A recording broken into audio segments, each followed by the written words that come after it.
बिस्मिल्लाहिर्रहमानिर्रहीम नहमदुहु व नुसल्ली अला रसूलिल्लाहि करीम। ये प्रॉब्लम डिफरेंशियल कैलकुलस के टेंजेंट एंड नॉर्मल चैप्टर से है।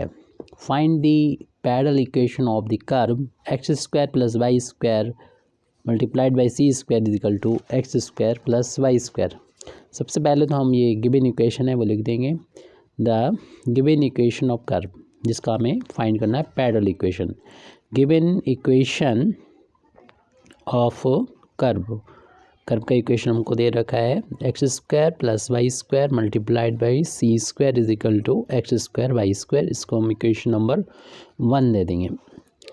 हम लोग जानते हैं पैरेलल इक्वेशन जो होता है वो पी और आर में जो इक्वेशन होता है कर्व का, उसको पैरेलल इक्वेशन कहते हैं। जैसे कि कोई कर्व हो तो ये कर्व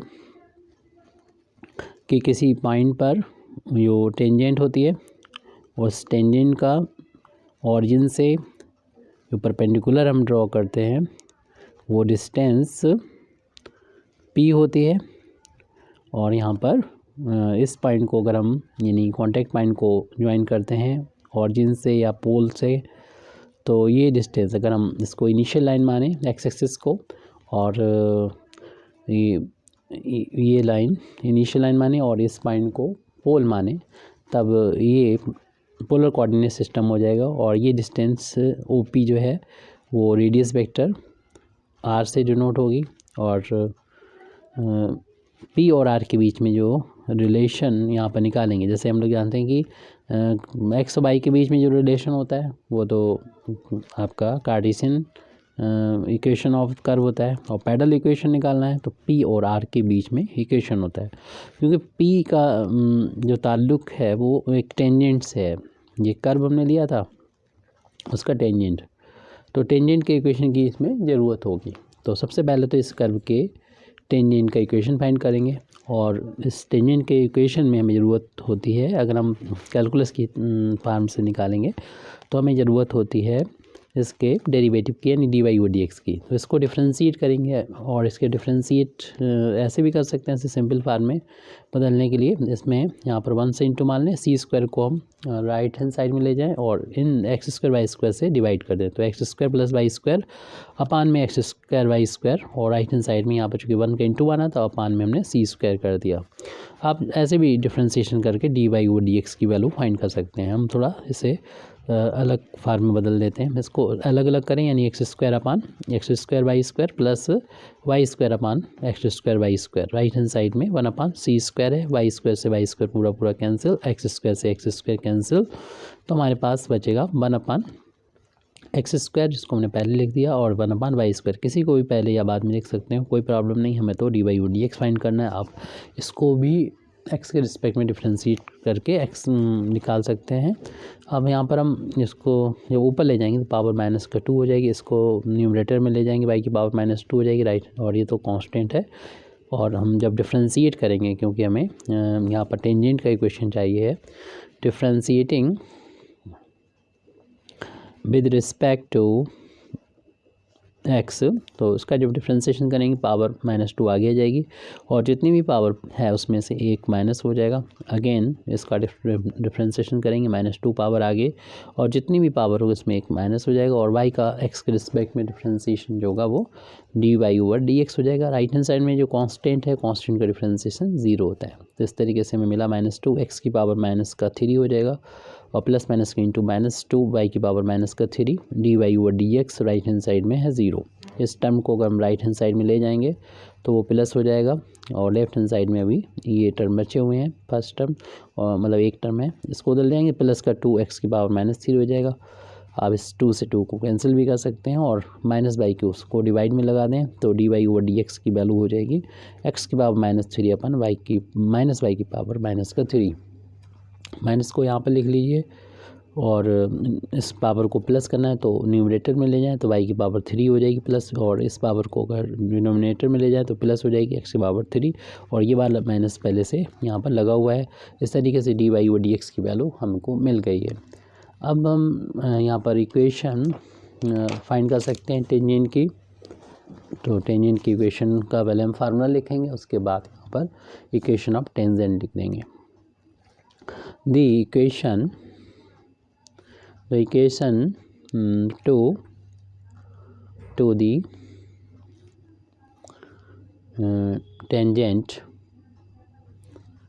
at point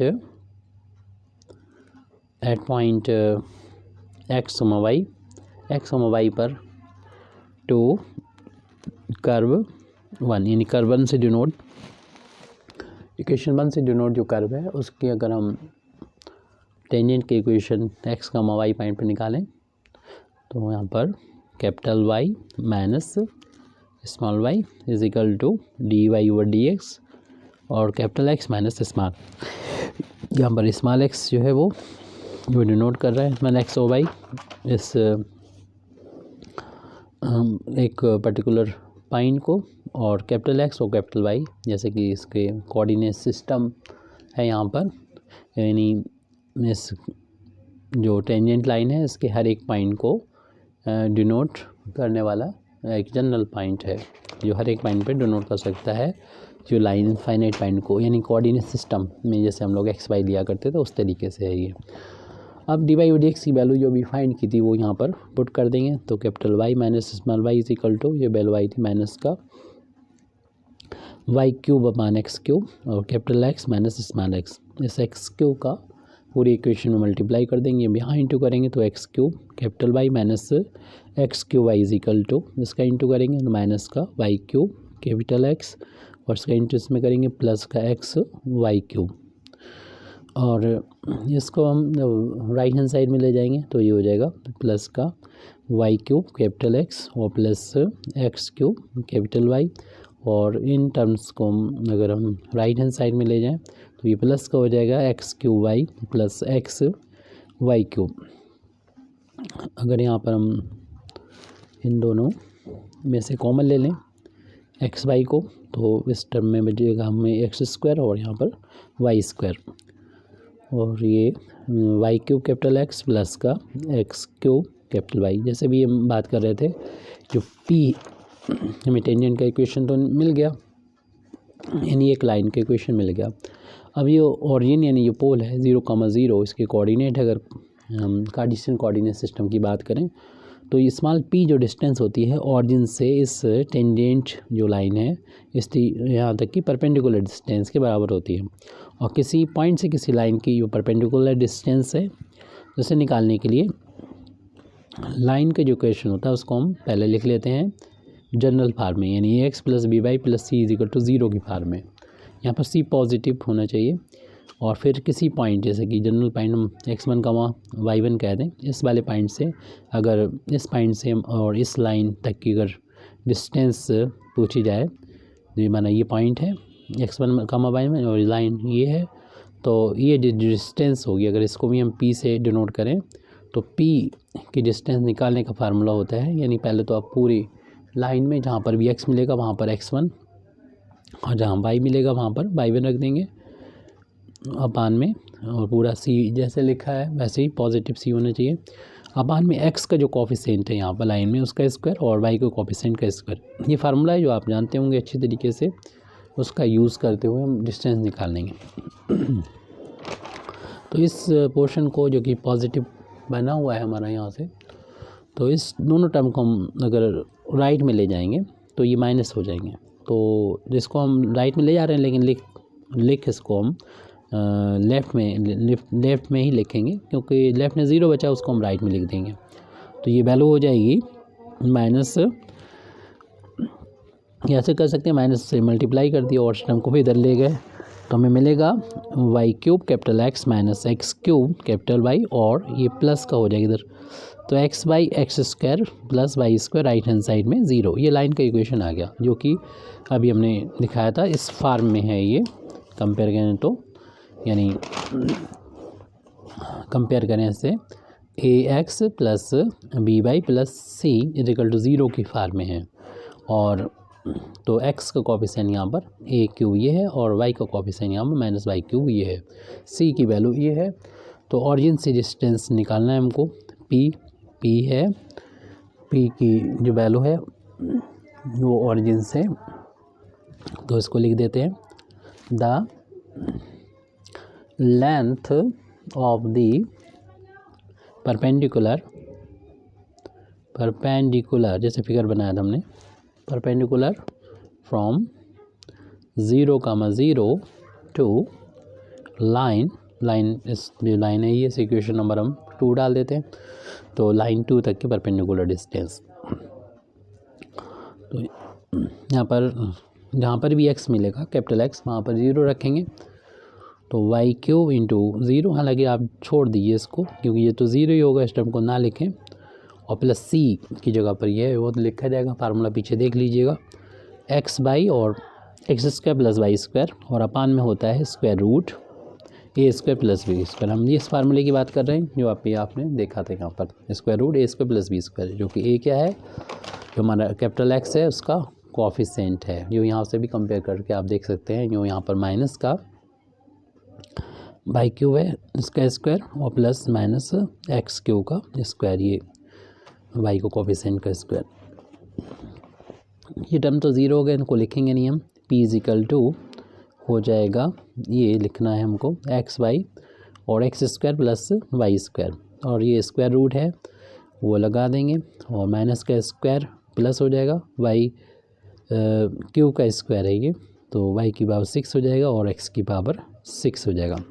अब स्क्वायर रूट को छुटकारा पाने के लिए हम दोनों तब स्क्वायर कर देंगे, क्योंकि आपको मालूम है कि हमें आंसर लेके आना है p और r में, क्योंकि पैरेलल इक्वेशन जो होता है p और r में होता है, तो x को हटाना है किसी न किसी तरीके से, हमारे पास जो भी रिलेशन है उनका यूज़ करते हुए। तो जो लास्ट में क्वेश्चन आया तो इसका स्क्वायर करेंगे, तो p² मिलेगा और राइट हैंड साइड में x² y² हो जाएगा, और जो x² प्लस y² इसका होल अब स्क्वायर हो जाएगा, और होल अपान में स्क्वायर रूट हट जाएगा, तो हमारे पास बचेगा x³ को पहले लिख दिया हमने, y³ को बाद में, सॉरी यहाँ पर पावर ब्रैकेट हटाएंगे, ब्रैकेट के अंदर r की पावर के इंटू होके 6 पावर इसकी हो जाएगी, उसको हमने पहले लिख दिया x की पावर 6 को, और y की पावर 6 को फिर हमने बाद में लिख दिया। अब हम इस तरीके से इसको सॉल्व करेंगे कि जैसे कि हमने बोला कि हमारा आंसर p और r में हो। एक रिलेशन हमें और मालूम होता है, जैसे कि ये हमारा coordinate system, Cartesian coordinate system है, इसी में अगर हम ओरिजिन को पोल मान लें और ये एक्स एक्सिस को मान लें, अगर एक्स एक्सिस को अगर हम मान लेते हैं इनिशियल लाइन, तो फिर कोई भी पॉइंट हो, इस पॉइंट जिसके कोऑर्डिनेट अगर कार्टेशियन में x/y हैं, तो यहाँ से परपेंडिकुलर ड्रॉ करेंगे, तो ये डिस्टेंस हम लोग जानते हैं x होती है और ये y होती है। और ये पोलर कोऑर्डिनेट सिस्टम की बात करें तो पोल से इस पॉइंट तक की डिस्टेंस जो होगी वो ये डायरेक्ट ये रेडियस वेक्टर होगी। तो इनके बीच में हम पाइथागोरस से थ्योरम से ये रिलेशन जानते हैं कि हाइपोटेन्यूज का स्क्वायर परपेंडिकुलर और बेस के स्क्वायर के सम के बराबर होता है, तो ये रिलेशन हमें मालूम होता है, इसका यूज़ कर सकते हैं, और जो गिवन इक्वेशन है उसका यूज़ कर सकते हैं। तो क्योंकि ये रिलेशन जो है वो हमें यहाँ पर नज़र आ रहा है, तो आसानी से इसको हटा सकते हैं, रिमूव कर सकते हैं। ये नहीं है हमारे पास यहाँ पर इस तरीके का कि हम आर में से कन्वर्ट करें, और ये भी प्लस है, तो हम कुछ फार्मूला लगा के इसको यूज़ कर सकते हैं। तो ये वैल्यू जो ऊपर नज़र आ रही है इसका हम जो गिवन इक्वेशन है, इक्वेशन नंबर 1, वहाँ से ये वैल्यू पुट कर देंगे। यानी इक्वेशन नंबर 1 में x² y² की वैल्यू जो है वो इतनी हम पुट कर देंगे, x² plus y² multiplied by c², ये वैल्यू यहाँ पर पुट कर देंगे इक्वेशन नंबर 1 से। यानी इक्वेशन नंबर 1 का हमें यूज़ अभी कई बार करना पड़ेगा, तो सबसे पहले हम पहली बार कर देते हैं यहाँ पर। तो उसमें क्या था, x² था प्लस y² था, और इसमें मल्टीप्लाई था c² से। तो हमने इक्वेशन नंबर 1 का यूज़ किया, इक्वेशन नंबर 1 से x² इंटू y² की वैल्यू पुट कर दी है। अभी हम लिख भी देंगे उसको कि हमने यूज़ किया है। x² ये टर्म है, इसको एज इट लिख दें, और यहाँ पर अपान में ये चल रहा है उसमें भी हम इसी फार्म में बदलने के लिए इसे लिख सकते हैं x² का क्यूब और प्लस y² का क्यूब, और यहाँ पर क्यूब की आइडेंटिटी लगा देंगे। हम यहाँ पर सबसे पहले लिख दें कि हमने यूज़ किया है यूजिंग इक्वेशन 1, इक्वेशन नंबर 1 का हमने यूज़ कर लिया, अभी और भी करना होगा। अब ये दोनों जो कि सेम हैं, तो हम पावर को इकट्ठा कर देते हैं, 2 पावर और ये 1 पावर 3 पावर हो जाएंगे। c² तो कांस्टेंट है, और ये x² प्लस y² की पावर यहाँ पर 3 हो गई, अपान में इसमें क्यूब की आइडेंटिटी हम यहाँ पर नीचे लिख देते हैं, और उसको फिर हमें अप्लाई करना है। तो हम लोग जानते हैं कि a cube plus b cube की आइडेंटिटी में दो ब्रैकेट आएंगे, ए प्लस बी और a square plus b square minus a b. इस तरीके से लिखना चाहें या ये बीच में लिखने कोई फ़र्क नहीं पड़ता, तो इस फार्मूले का यूज़ करना है। तो यहाँ पर जो ब्रैकेट के अंदर है वो ए और बी हैं, जिन्हें पहले ब्रैकेट में ऐड करना होता है x square plus y square, दूसरे ब्रैकेट में ए का स्क्वायर मीन्स एक्स स्क्वायर हो जाएगा, बी का स्क्वायर यानी वाई स्क्वायर हो जाएगा, और माइनस दोनों का इंटू यानी x square into y square. और इस x square into y square से हमें निपटना जानते हैं, इक्वेशन नंबर 1 का यूज़ करेंगे। जिस तरीके से अभी वैल्यू पुट करी थी ये वाली वैल्यू पुट कर देंगे तो x square plus y square की फार्म में आ जाएगी, जिसको हमें आर के बराबर रखना जानते हैं। तो इस तरीके से पी और आर के बीच में रिलेशन हम फाइंड करने की कोशिश कर रहे हैं। देखिए एक पावर तो ये वाला फैक्टर पूरा सेम मिल रहा है x square plus y square, तो एक तो कैंसिल हो जाएगी, पावर 2 बचेगी ऊपर यहाँ पर। तो c square into x square plus y square का होल ऑफ स्क्वायर, कैलकुलेशन देख लीजिएगा। तो ये एक्स स्क्वायर का होल ऑफ स्क्वायर है प्लस वाई स्क्वायर का स्क्वायर है, इसे भी होल ऑफ स्क्वायर बनाने के लिए हम अपनी तरफ से 2 टाइम्स इन दोनों जो ब्रैकेट के अंदर है यानी एक्स स्क्वायर वाई स्क्वायर का मल्टीप्लाई ऐड कर लेंगे। इतना ऐड किया तो इतना सब्सट्रैक्ट भी करना होगा, और पहले से जो चल रहा था उसको भी यहाँ पर लिखना होगा एक्स स्क्वायर वाई स्क्वायर। ये हमने प्लस माइनस किया है, क्योंकि इन तीनों को शुरू के जो 3 मिल जाएंगे तो होल ऑफ स्क्वायर बना देंगे। तो p square is equal to आ जाएगा c square and x square plus y square का होल ऑफ स्क्वायर, ये मिल के बना देंगे x square plus y square का होल ऑफ स्क्वायर, माइनस ये 3 टाइम्स हो जाएंगे, minus 3 times x square y square. अब यहाँ पर हमें चूँकि एक्स स्क्वायर वाई स्क्वायर को हटाना है, जैसे कि हम बता चुके हैं, हम इसमें पी और आर में लाना चाहते हैं, एक्स वाई हटाएंगे तो एक्स वाई हटाने में हम x square plus y square की वैल्यू आर स्क्वायर जानते हैं रख देंगे, लेकिन ये मल्टीप्लाई में आ रहा तो इसके लिए हम इक्वेशन नंबर 1 का यूज़ करेंगे दोबारा से, जैसे इससे पहले भी किया था। तो उसी तरफ से उसी वही वैल्यू हम यहाँ पर रख देंगे जैसे कि हमने ऊपर वैल्यू रखी थी। तो यहाँ पर x square plus y square का whole of square minus 3 time ये वैल्यू जो है वो है x square plus y square और मल्टीप्लाइड बाई सी स्क्वायर। अब यहाँ पर भी देख रहे हैं कि ये कॉमन आ रहा है हमारा x square plus y square, एक पावर कॉमन ले सकते हैं। बता दें हमने यूज़ किया है ये इक्वेशन नंबर 1 का, यूजिंग इक्वेशन नंबर 1 का यूज़ किया है। तो p square is equal to आ जाएगा c square x square plus y square का होल ऑफ स्क्वायर अपान में x square plus y square को हम यहाँ दोनों टर्म्स में से कॉमन ले लेंगे। तो फर्स्ट टर्म में बचेगा x square plus y square और माइनस 3 टाइम्स सी स्क्वायर बचेगा। देख रहे हैं इस 2 पावर में से भी एक पावर ये कैंसिल, तो ऊपर न्यूमरेटर में एक पावर बचेगी। तो हमें पास जो बचा है वो वहाँ पर लिख देंगे। लेफ्ट हैंड साइड में हमने पी स्क्वायर निकाला था, सी स्क्वायर है और ब्रैकेट में x square plus y square की बस एक पावर बची हुई है, उसको हमने लिखा है। फिर अपान में जो बचा है उसको लिखना है, यानी x square plus y square और माइनस का 3 टाइम्स सी स्क्वायर।